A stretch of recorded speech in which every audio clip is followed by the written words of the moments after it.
এইখানে আজকে 3-4 বছর থাকি মানে অনেক অনেক মানুষ নতুন নতুন আইয়া বসবাস করে। হ্যাঁ, আর প্রচুর জায়গা এখানে মানে দখল করছে।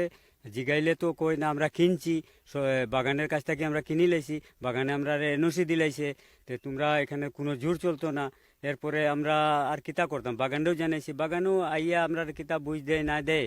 এরপরে তারা ডেলি ঘর বনে, ওখানেও ডেলি 2-4 জন ডেলি আইতেছে, পরিবার ডেলি আইয়া বসবাস করে।